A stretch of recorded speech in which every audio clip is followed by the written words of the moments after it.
지난 영상에선 미국 경제 대공황의 배경과 원인에 대해 알아보았는데요. 쉽게 이해가 되셨나요? 영상을 못 보신 분들을 위해 경제 대공황의 원인을 세 가지로 말씀드리면 지나친 낙관, 과잉 생산, 금융 시스템의 불안정성이라 할 수 있습니다. 이로 인해 소비 감소, 주식 하락, 대규모 실업이 초래되었고 미국을 비롯한 전 세계 경제는 암흑기를 걸었습니다. 이번 영상에선 미국이 어떻게 대공황을 극복했는지 알아보려 합니다. 바로 시작하겠습니다.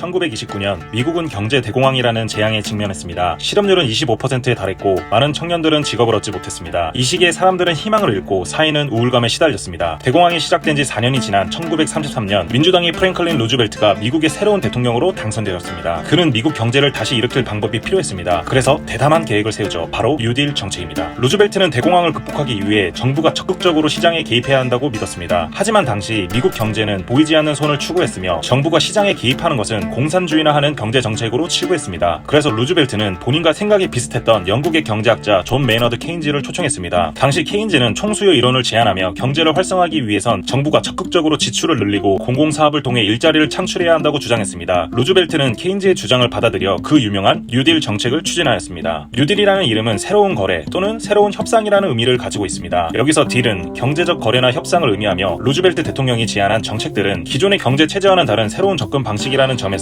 뉴딜이라는 이름이 붙여졌습니다. 루즈벨트는 강력한 리더십으로 대공황을 극복하기 위해 전면적으로 경제 개혁을 시작했습니다. 뉴딜 정책은 정부가 직접 개입하는 것을 목표로 진행했으며 크게 세 가지 핵심 단어로 정리할 수 있습니다. 구제, 회복, 개혁입니다. 구제 측면에서는 실업자들에게 일자리를 제공하기 위해 공공사업을 확대했습니다. 예를 들어 테네시강 계곡개발공사와 같은 프로젝트가 있었습니다. 회복 측면에서는 농업과 산업을 회복시키기 위해 농업조정법과 산업재건법을 시행했습니다. 마지막으로 개혁 측면에서는 금융 시스템의 안정을 위해 연방예금보험공사와 증권거래위원회를 설립했습니다. 뉴딜 정책은 성공적으로 진행되었으며 국가 주도의 인프라 사업을 중심으로 추진되었습니다. 유명한 사례론 TVA, CCC, WPA 사례가 있습니다. TVA는 댐 건설과 수력 발전을 통해 지역 주민들에게 전기를 공급하고 홍수 조절 및 농업 개발을 지원했습니다. 이로 인해 지역 경제가 활성화되었고 많은 일자리가 창출되었습니다. 둘째 CCC가 있습니다. CCC를 통해 청년들에게 일자리를 제공하고 환경보호 프로젝트를 수행하게 했습니다. CCC는 약 300만 명의 청년들에게 일자리를 제공했으며 자연보호와 환경 개선에 기여한 점에서 큰 성공을 거두었습니다. 셋째 WPA는 도로, 다리, 학교, 공원 등 다양한 인프라 프로젝트를 수행했으며 약 800만 명의 사람들에게 일자리를 제공했고 미국의 문화와 인프라 발전에 중요한 기여를 했습니다. 뉴딜 정책의 성과는 크게 세 가지가 있습니다. 첫째, 실업률 감소입니다. 1933년 대공황의 정점에서 25%에 달했던 실업률은 1940년까지 14%로 줄어들었습니다. 이는 공공사업과 일자리 창출 프로그램 덕분이었습니다. 둘째, 인프라 개선입니다. 뉴딜 정책은 도로, 다리, 학교, 병원 등 다양한 인프라 프로젝트를 통해 미국 전역의 기반 시설을 개선했습니다. 이러한 프로젝트는 경제 회복에 기여했을 뿐만 아니라 지역 사회의 생활 수준을 향상시켰습니다. 셋째, 농업 회복입니다. 농업조정법과 같은 프로그램을 통해 농민들에게 보조금을 지급하고 생산량을 조절함으로써 농업 부분이 회복되었습니다. 이는 농민들의 소득을 안정시키고 농촌 경제를 활성화하는 데 기여했습니다. 추가적으로 뉴딜 정책은 금융 시스템 안정화, 사회 안전망 강화, 노동자 권리 증진, 경제 성장 촉진 등의 성과를 달성했습니다. 뉴딜 정책은 미국 역사상 중요한 경제 회복 정책이었지만 과도한 정부 개입, 재정 적자 증가, 그리고 실질적인 경제 회복에 대한 부정적 평가도 있습니다. 뉴딜 정책은 경제 회복을 위해 정부가 광범위하게 개입하는 것을 특징으로 했습니다. 이러한 정부 개입이 시장의 자연스러운 기능을 왜곡하고 자원의 비효율적인 배분을 초래했다고 주장합니다. 또한 뉴딜 정책의 대규모 공공사업과 사회복지 프로그램은 막대한 재정 지출을 필요로 했습니다. 이에 따라 정부의 재정 적자가 크게 증가했고 국가 부채도 늘어났습니다. 그리고 일부 학자들은 뉴딜 정책이 경제 대공황의 근본적인 문제를 해결하지 못했다고 주장합니다. 예를 들어 실업률은 1937년까지 상당히 감소했으나 1937년부터 1938년 경제가 다시 침체에 빠지면서 실업률이 다시 상승하는 등 일시적인 회복에 그쳤다는 점에서 지적되었습니다. 이렇듯 뉴딜 정책은 전반적으로는 좋은 평가로 남았지만 비판의 목소리도 일부 있었습니다.